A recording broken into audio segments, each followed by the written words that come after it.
today. Amen. May we all be stand kakabsat and may we sing this song as we gather. And let us invite the presence of the Holy Spirit to hover, to move in this place and to move into the hearts of each and every one of us today. May we sing that song and let us feel the presence of God in this place. Thank you, Lord. We bless you.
Lord, we dedicate this service to you. We dedicate our lives to you, Apo. You deserve the highest praise and the highest adoration. In Jesus' mighty, mighty name we pray. Amen and amen. Amen. Pwede po ba muna tayo mga kapatid? Amen. And before we go to our praise and worship, sino lamang po dito mga kapatid yung gustong mag-share ng kanyang testimony? I know that God done something great in our lives. Amen po ba? Amen. So, kung sino man po sa atin ang gustong mag-share, ako na po manguna. I thank God because I am still alive. I'm still kicking and breathing. Amen. Nagkasakit kami na nang kininakay kakabsat ng si Bibiyag kami pa ilang madaydayo iti ako. Count down na card kakabsat ket idigan 120 tatanggan 104 na lang ang aking timba. Thank you, Lord. Amen. So, God is good. Amen. The Lord is good and He provides all our needs. Ken talaga ni Apo na kay may bagitibiyag ning kasama kakabsat. So, adapay ka din meron pa ba kakabsat na magte-testify before tayo dadako sa ating praise and worship? Amen. Sister Lily. Yeah, I just want to praise God as well, that, because God is so good. Nung isang araw, I say last week, kinausap ako ng amo ko. She said to me, oh, you're bringing the little one. She's going to the nursery. Then I said, oh, okay. I just said that, okay. Then she said, anyway, we love you and we want to keep you. We put her in the nursery 3 days, full time, 9 to 3, but they still want to keep me as a full time. Because I said it to them, tell me a little bit earlier so that I know what I'm doing. It's not so easy to find a job. Then they said, no, Ling Ling, that's not that one that we want to. We want to keep you still the same hour, then can you do babysitting? Then I told them that I'm not going to do the babysitting over the weekend to cover up the hours. If it's my 5 days, it's 5 days to finish the 50 hours. If I send it over the weekend, it's my overtime. It's the same. Then they said, yeah, no worries, if we didn't use it, the rest of the hour on the weekend, they pay me as the same. Oh, God! See, God is so good. Tell me that God is really good. He's working right in our lives. Amen.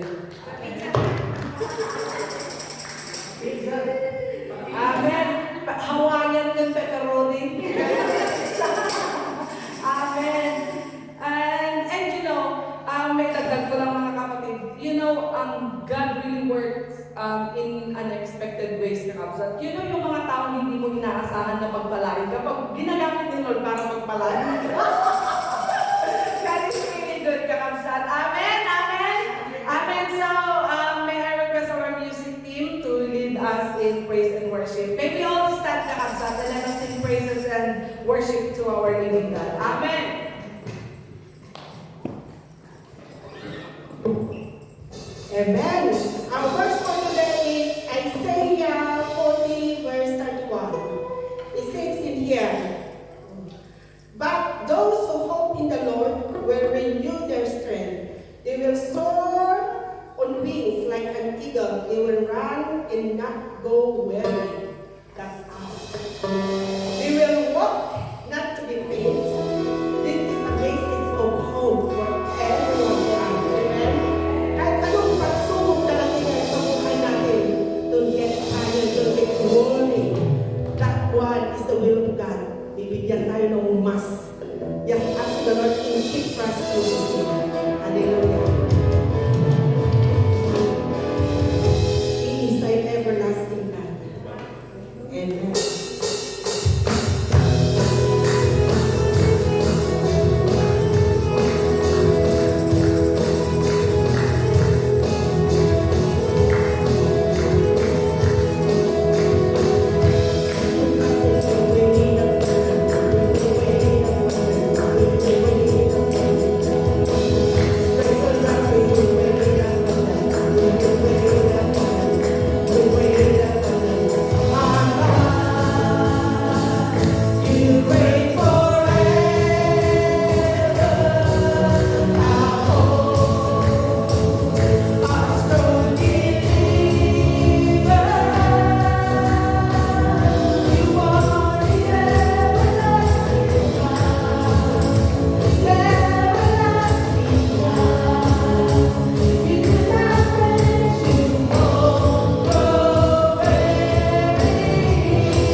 more that we find you, Lord Jesus, the more that we love you.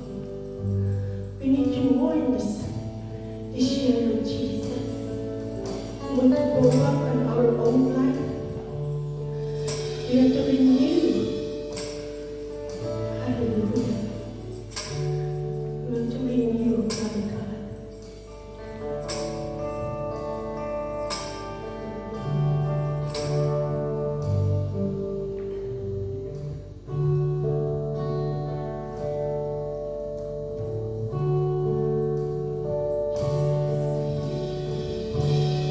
Need you more.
And this is now the time, the hour that we are going to eat spiritually, my dear brethren, and I hope na prepare natin ang ating mga puso, prepare natin ang ating mga karamba, ang ating lagayan upang tayo ay mapuno. Amen! Amen! So patatayuin ko na po ang ating minamahal na pastor, our dear Pastor James Baldwin. Thank you, Pastor.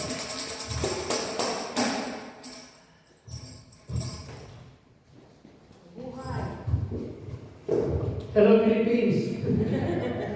Hello London! Hello everyone! Happy New Year! Kumusta ang ating nakalipas na lumang taon? Tayo ay nasa bagong taon. Happy New Year everyone! Amen! Hallelujah! 2 Timothy chapter 4 verse 11. Only Lucas. Babasahin ko dito. Si Lucas na lamang ang kasama ko. Hanapin mo si Marcos at isama mo rin sapagkat malaki ang may tutulong niya sa ating mga gawain. Panginoon, ito ang iyong salita na aming pagbubulay-bulayan. Panginoon, ini-invite namin, inihiling namin. Salamat sa iyong banal na pagkilos. Patuloy kami mangusap sa pamamagitan ng iyong salita. Kung may nangangailangan na pagpapalakas ng loob, encourage us, Lord, through you. Kung may nangangailangan dito na pakiramdam namin kami walang pag-asa, pakiramdam namin kami walang kabulan ng aming mga nakaraan ng mga buhay. Panginoon, sa pamamagitan ng aming pag-aaral sa salita, nawa tagpuan namin na nanggagaling sa ilaban ng pag-asa namin. Follow your word, Lord. Bless your people, bless this everyone, bless your heart. Panginoon, binataas namin ang aming mga kapatid na tumataas ngayon ng physical pain, affliction. Natasan especially ating Sally, Panginoon, na kung saan pagin off yung kanyang nararamdaman. Dinidikta na namin na magkaroon siya ng speedy recovery. Naniniwala kami, lahat ng mga kaparte ng aming mga relatives na hindi ko lang malanganan. Lord, hallelujah, tinatas namin ang aming mga relatives, mga parte ng aming mga pamilya. May kapangyarihan ang pangalan na Jesus. Amen. Lahat na for the name of Jesus and all glory. Every knee shall bow, every problem shall bow, every pain shall bow. In the name of Jesus, in the name, every sickness shall bow. In the name of Jesus, we pray. Amen. Amen. Don't you know that you have a new beginning? Say amen. Nasubukan ba natin na minsan tayo'y nangarap? Tayo'y nagkaroon ng goal. Ang daming nating dreams. Ang daming mga iniisip na mga bagay-bagay. Pero sila ay parang naglahong, parang nawala at tayo'y nakakaranas at nakakaramdam ng discouragement. Ngayong hapon na ito, mga kaibigan, gusto ko pong sabihin sa iyo na we have a new beginning. Can you tell to your seatmate, you have a new beginning? Sabihin sa sarili, I have a new beginning. Hallelujah, hallelujah. Kung naglaho, kung wala tayong mga personal na problema tayo, may project, may business, pero nag-fail tayo, parang hindi nag-work out, hindi nag-progress. Idinideklara ko ngayon, you have a new beginning. Hallelujah, hallelujah. Hallelujah.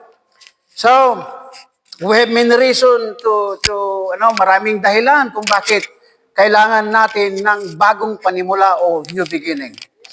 You may have suffering financial difficulties. You have a new beginning. You may be battling for the effects of emotional or physical abuse. You have a new beginning in the name of Jesus. Your heart may be broken by a wayward son or daughter or an unsaved mate or family member. I will declare to you, you have a new beginning. Your marriage is maybe shambles. I will declare to you, you have a new beginning. You may have been told that you have a incurable. Siguro sinabihan ka ng doktor na yung sakit mo ay wala nang lunas. Then doctors may have said that there's no more hope or no medical recourse for your condition. Today, I am declaring that you have a new beginning. And you may be hearing this message. Siguro yung mga nanonood, saan man ang estado ng iyong buhay. Siguro yung iba, nasa bilangguan. Yung iba, nagkaroon na ng sentence. Sentence na siguro naka-schedule na yung death row o ano pa man. And siguro inisip mo na wala na, it is too late to begin again, or that you have no hope for your future. I will declare it today. You have a new beginning. Madaydayaw ti Apo, madaydayaw ti Diyos. Hallelujah. Amen? Again, I will repeat. I have only one message today, but I should kailangan hatiin ko muna para sa susunod. Amen? Kaya parang this is just the very introduction, but maraming mga magagandang puntos na ating makikita. So, in this month's central message or theme is, you have a new beginning. But yung particular na ating tema ngayon ay rekindling lost dreams. What does it mean by rekindling? Rekindle or from yung salitang kandela or candle. Kailangan ba natin ng literal na kandela? Hindi. Ito'y dumutukoy sa mga namatay nating mga pangarap. Ito'y tumutukoy na minsan tayo'y nawala at kailangan tayo'y bumalik. Ito'y tumutukoy doon sa tayo'y lumayo sa Panginoon at tayo'y maibalik muli sa kanyang paanan. Ito'y tumutukoy yung panahon na napakasigla natin sa ating pagpupuri sa Panginoon, ng relasyon natin. Pero minsan naging cold, naging malamig tayo. Kailangan mapainit muli. Amen? Rekindling our dreams. Lahat ng mga plano natin na nag-shattered, nawala, na-abandon, panahon ngayon, 2026, na ma-rekindle, maipapamuhay, lahat ng ating mga hiniling ay magkakaroon ng kasagutan at katagumpayan. Amen and amen. Palakpakan nga po natin ang Panginoon.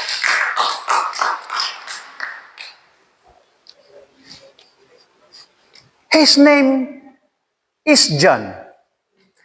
Ang pag-usapan natin ay si John. Mamaya yung salitang Mark. Because this is very interesting. You know, the Bible, the more you dig, ang dami palang masasarap na, matatamis at masasarap na magandang pag-aralan. John muna, pero nakikita nyo yung salitang John Mark doon. Si John, mahal na mahal niya ang Panginoon. He loved God. Don't you know that John, he had a dream. And it is not just a dream, or it is not just more than a dream, but a sacred calling. Meron siyang pangarap at meron siyang sagradong tawag mula sa Panginoon. Si John wanted to serve on the mission field. To what? To share the gospel of Jesus Christ. Yan si John. Then he was asked to accompany a mission team to the field. Sama siya sa team dun sa mission field. This is what happened, mga kapatid. John's dream had come true. Yung kanyang pangarap na yaon ay nangyari. Sabihin nga natin, nangyari. Nangyari yung kanyang pangarap na yon. Now, nagse-serve na po siya. He was to serve God as a missionary. As a missionary. Once he get to the mission field, so nandun na siya. Yung kanyang pangarap, nandun na siya. Like on the go. Ongoing. He was to serve God as a missionary. Then, ito ang magandang balita. Once he get to the mission field, things got tough. Nandun na siya sa mission field, ang lahat ng mga bagay ay medyo naging mahirap. May struggles, may kabigatan, tough. Don't worry, dahil may kanta na, He is the God of the good times. He is the God of the bad times. So in other words, si John ay nagkaroon ng bad times sa kanyang tawag. Nakukuha po natin? So, ang ating pagkatawag, kung minsan ay may mga bad moments. So nagkaroon ng tough moments, tough times. Negative circumstances nag-appear o dumating sa kanya. So, nasusubok yung kanyang pagkatawag. So, in some places, yung buong istorya nito, actually doon sa buong konteksto, makikita po natin, the ministry was actually run out of town. Often, they were in peril. Ay, yung salitang peril, kadalasan sila ay nasa peligro. Pag peligro, parang delikadong sitwasyon. Hindi lang basta delikado, kundi konting kamali lamang ang ating move, baka tayo madidisgrasya. Ganon ang naging kalagayan ni John. Naging perilous and hunger. So, yung kanyang bad times, halo-halo. Wala nang suporta, negative circumstances. Mga kaibigan, nasa peligro at nagugutom. Nasa sitwasyon na nagugutom. Sa madaling salita, somewhere along the way, John got discouraged. Okay? Hindi na natin babasahin yung sa verse by verse para ipo-point na lang po natin. So, somehow along the way, John got discouraged. And he didn't just discourage. What did he do? He returned home. Umuwi, nagawid din. Hindi na-discourage. Nung na-discourage na siya, naupay, nagawid din. Binitbit na tabag. Kaya nga naalala ko kanina yung kanta natin, I have decided to follow Jesus. Ganito ang mukha, ganito ang picture ni John. Pumunta sa mission field. Tinawag, nag-perform, pero na-discourage sa mga bagay-bagay. He got discouraged and returned home. In other words, his dream of ministry was abandoned. Now, his story is not actually unique. Bakit hindi unique? Bago pa man yun, pwedeng i-plus natin yung John Mark. Yan. Yung huli. Yan. Dagdag na rin ng lesson natin kasi yung iba dyan, tatas natin na yung kanyang strength and accomplishment, bababasa ba natin dyan?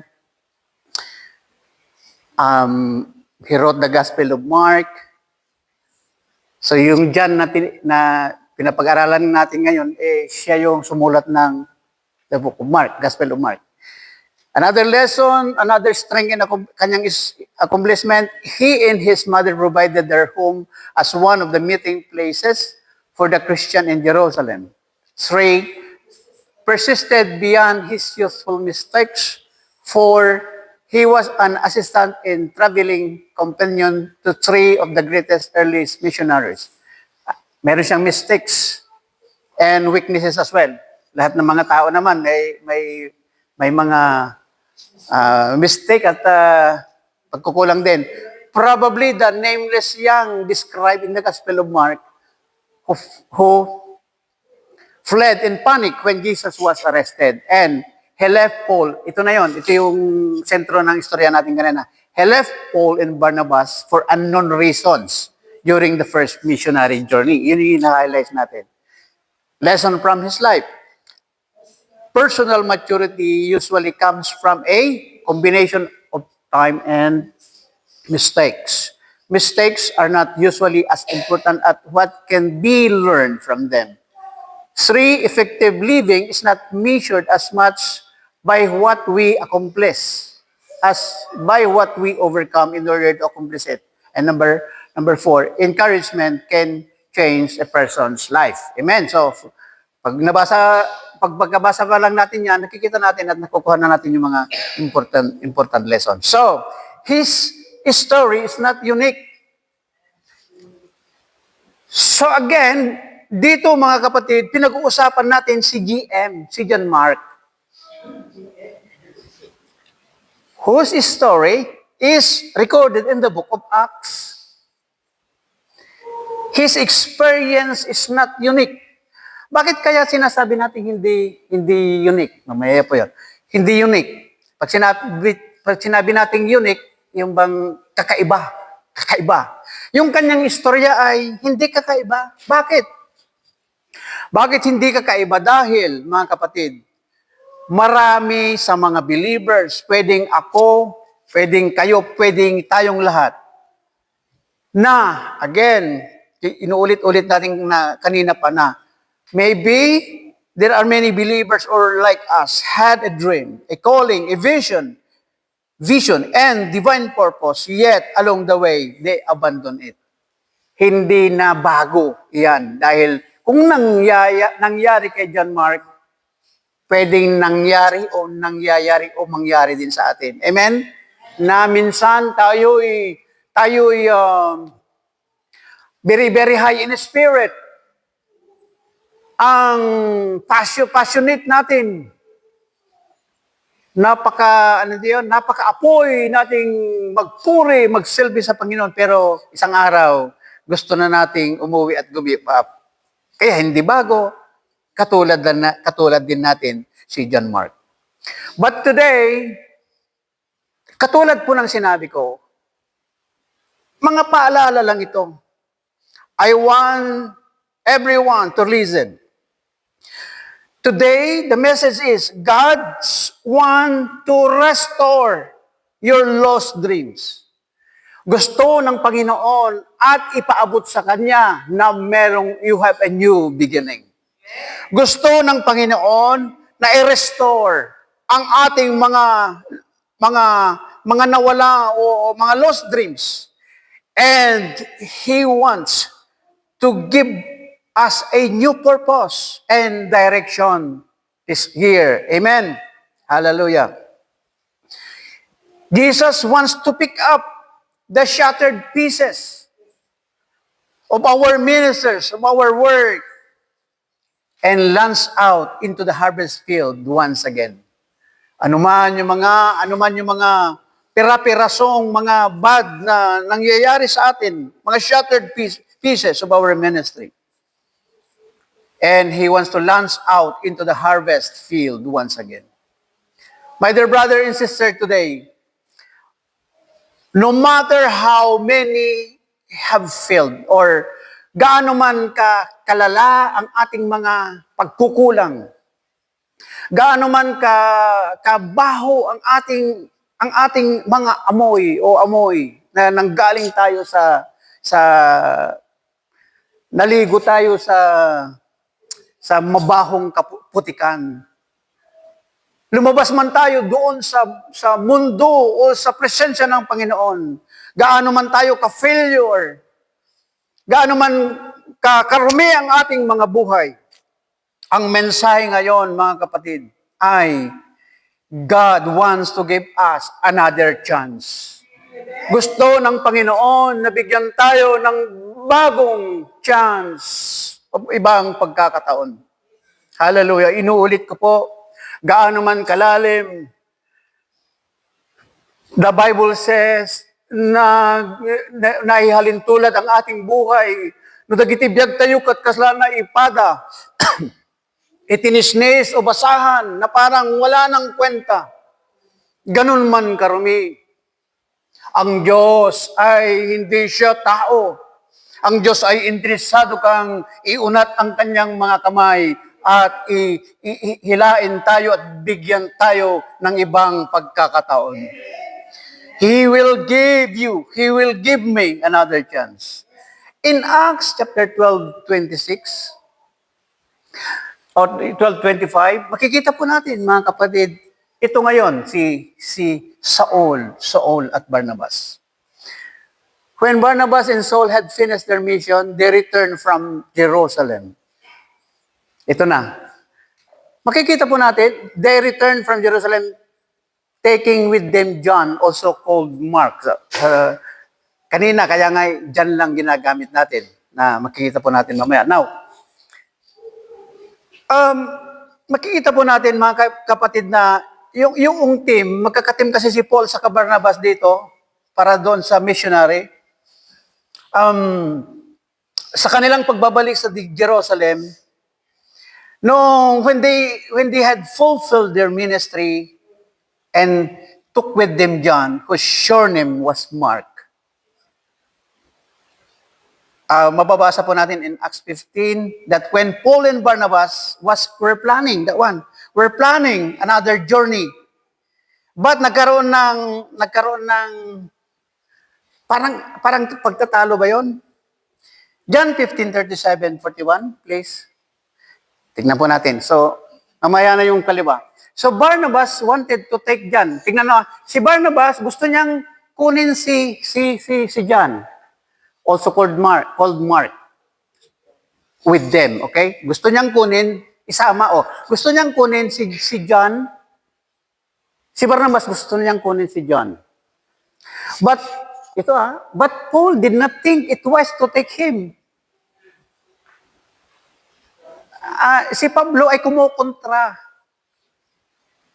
Did not think it is wise. Parang hindi maayos o hindi maganda na kunin mo. Because he had deserted them in parang iniwan tayo, yung ano yan.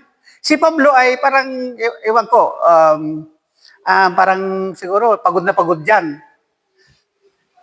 Kanyan, di ba iniwan tayo kanina, iniwan tayo, tapos kukunin mo. Nagkaroon sila ng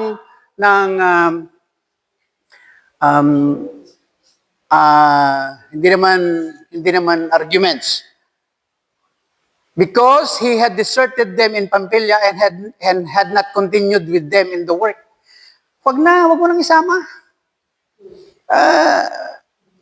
Wag mo nang isama dahil iniwan tayo kanina, parang gano'n. So, gano'n si Pablo. Siguro, yun nga, na-torture siguro, baka napagod. Okay. Then, ayun, sa translation na ito, sabi, they had such a sharp disagreement. Nagkakaana siya, kunin mo, hindi, ayaw ko, kunin na lang, siguro nagkaroon ng disagreement.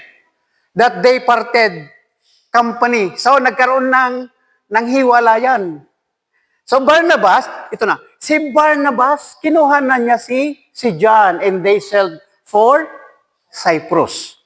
So, Barnabas ngayon, kinuha niya si John. So, magkasama na sila. But Paul chose Silas. Si Pablo naman, kinuha niya si Silas. O dalawang team na yon. And left. So, umalis na sila. Commended by the believers to the grace of the Lord, he went through Syria and Cilicia, strengthened the churches. Now, bakit natin ini-highlights ito? Hindi natin ini-highlights para siguro pag Bible study ito, ano kayong rason ni Pablo kung bakit ayaw niyang isama si John? Kung Bible study siguro yun yung mga tanong. Pero for some reason, John Mark left the ministry team in Pampilla. Let's continue. Now, profitable. Yeah. It is now profitable. Ano yung salitang profitable? Profit. Profitable, sinasabi nating profitable,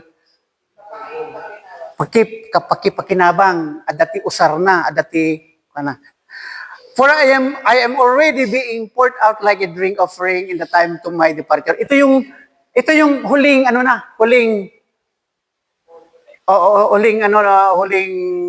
parang mga habilin ni Pablo. Naghabilin, sumulat na siya. Sabi niya, for I am already being poured out like a drink offering in the time for my departure is near.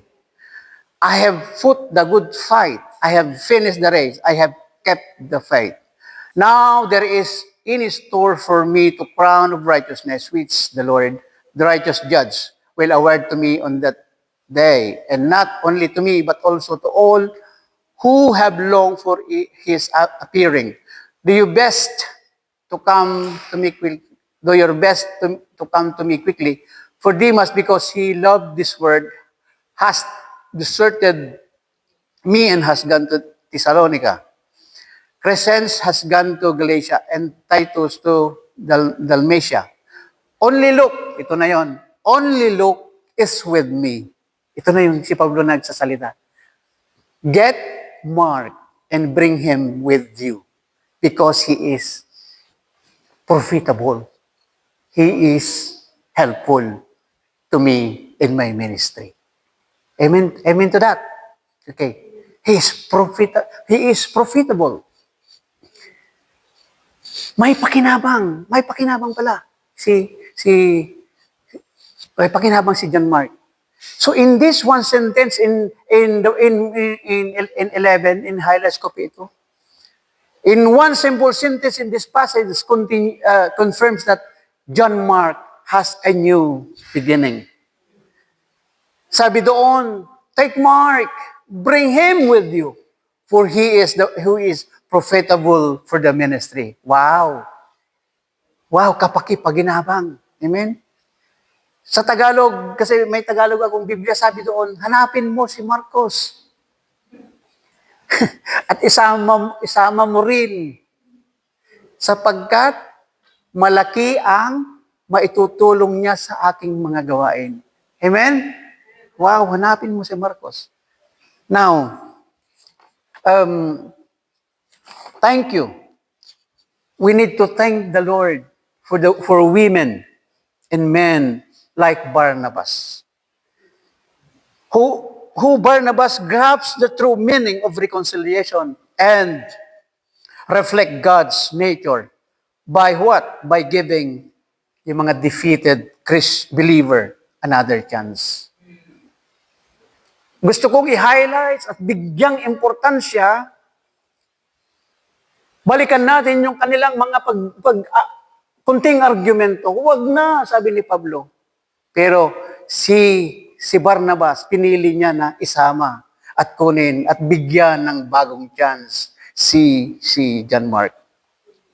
My dear brother and sister, inuulit ko po, ang mensahe ay salamat sa mga kapatiran. Salamat sa mga lalaki, salamat sa mga babae, thank you for the men and women of God. Kung sino man sila, importante sa atin mga kaibigan. Mag-encourage tayo. We can send, you can have other chance. God loves you. Pwede nating i-send sa ating mga kaibigan. Bahala na kung anong mangyayari. Halimbawa, may naghanap ng solusyon. May problema, nag-aaway. Yung iba, sabi nila, wala akong silbi, wala na ang meaning ang aking buhay. Sabihin mo sa kanya, gaano man kalalim ang iyong pagbagsak, gaano man ka-failure ang iyong buhay, gaano man ka-defeated ang iyong buhay, meron kang chance sa Panginoon. Purihin natin ang Panginoon. Hallelujah. So mayroong malaking mahalaga. Inuulit ko po at gusto kong i-highlight ito. Kasi patapos na po tayo. Mga kunting points lang. We thank the Lord for men and women. We thank the Lord for men and women like Barnabas who grasp the true meaning of reconciliation and reflect God's nature by giving lahat ng mga defeated believers for another chance. Again, we are not told the details of how Barnabas. Hindi po tayo nabigyan o hindi po natin mabasa dito kung paano tinuruan, ano yung mga detalye na ginawa ni Barnabas para maturuan at ma-disciple si John Mark. Because we knew this young man at one time deemed this as a certain and a failure, became a valued minister of God. Hindi natin alam, mga kaibigan. But when Paul was facing his final days, katulad ng nabasa natin kanina, he wrote Timothy asking for John Mark, na isama niyo siya dahil mayroon siyang pakipakinabang sa ating Panginoon. To conclude with, my dear brother and sister, as we know, John Mark is a tremendous example, kaya pinag-usapan natin, of how God wants to take shattered dreams, visions, and restore. Actually, yung huling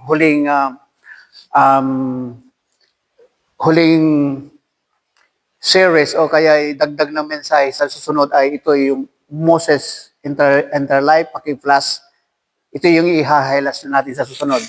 The 3 steps of rekindling your dreams, pakibalik. Because I want to give you this special conclusion of this. Amen? My dear brother and sister, siguro makikita po natin ang ating mga buhay sa buhay ni John Mark. Na ang Panginoon, or in that God gave us a dream, ulit-ulit po natin. Give us a desire. Binigyan tayo ng mga maraming kagustuhan, mga mithiin. Meron naramdaman natin at meron tayong tawag sa Kanya. Anumang klase ng ministry. Pero isang araw, naramdaman natin na tayo'y pagod na, inabandon natin. Wala na tayong ibang gustong isipin, kundi uuwi na. Na-discourage tayo with what circumstances. Although si John Mark, hindi nga nailagay sa Biblia kung ano yung kanya naka-discouragean. Na-discourage, umuwi sa kanilang bahay at iniwan ang kanyang ministry. Sa atin, perhaps, dahil sa mga difficult circumstances, ano yung mga pinagdadaanan natin? Maging kahit ngayon, baka nararamdaman natin na susuko na. Or may mga time na, ano kaya kung hihinto na ako? Perhaps, we were deeply hurt by someone. Whatever the reason, whatever our failures, my dear brother and sister, to end this message, anuman yung mga pwedeng rason na tayo'y gustong huminto na, anuman yung katulad ni John Mark, anuman yung mga pwedeng rason na parang pagod na tayo o ayaw na natin o kaya hindi natin naiintindihan. Basta naglaho na lang yung dati nating apoy. Wala na yung apoy. Kaya gusto kong ideklara na babalik sana yung yung sigla natin, yung apoy ng ating pag-ibig sa Panginoon. Yung apoy, yung dati, malayo pa yung Bible study, yung prayer meeting. Kuminsan, parang panahon. May panahon ng summertime, ang init-init. Diba, ang init-init, tayo natin ng mabigat na jacket. Ganun tayo, meron din time na ang init-init natin sa Panginoon. Hanggat maaari, ayaw nating huminto sa pagkanta, sa pagpupuri, Domingo kuman.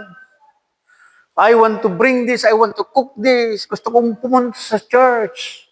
Yung apoy nandun. Pero isang panahon, naging winter, naging malamig na tayo. Tama hindi? So ang ating buhay, kung minsan, kaya nga we need each other eh. Kung gusto natin ng apoy, parang, kaya nga we need each other eh. Kung ako lang, tao din ako na kung minsan nadi-discourage. Maupay tayo mo't kakabsat. But when someone, kaya nga we need each other eh. Yung dalawa medyo okay pa. Pero mas maraming kahoy, mas maraming gatong, mas mainit yung nangyayari. We need each other. Amen? Yan po ba kayo? Ganon ang sinasabi natin. Gusto ng Panginoon na ibalik yung dati nating init. He wants to rekindle our passion. He wants to rekindle our mga shattered dreams sa Kanya.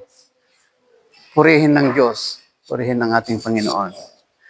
So, again, I will repeat it again. God wants to rekindle our shattered dreams and set you back on the road to your divine destiny. I will declare you are profitable. You have value. You have special. You have been blessed by the Lord. Palakpakan po natin ang Panginoon. Hallelujah. Let's all stand up.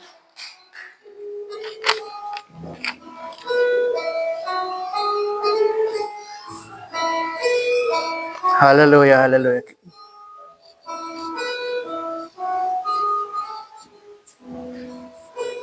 Amen and amen. Can we sing the chorus of our song earlier? Kung nandyan. Hallelujah. Then we will do the closing prayer. Shall we all rise in the presence of God?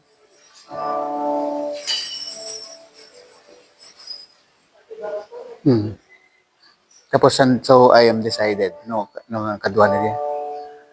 I need you more. Gawin nating prayer ng ating buhay.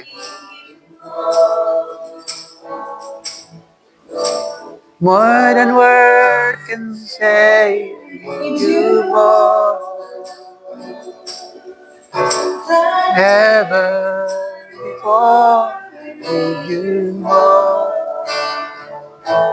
I need you, Lord.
I commit in place to you in your shoulder, Lord, your saints, your people, your children, in this new year, 2026, into your own way, into your own order. We declare that you will go before us, 2026. We will declare today, O Lord, that we continue to decide to follow Jesus. Even the cross before me, the world behind me, even no one beside us, even the one who will support us.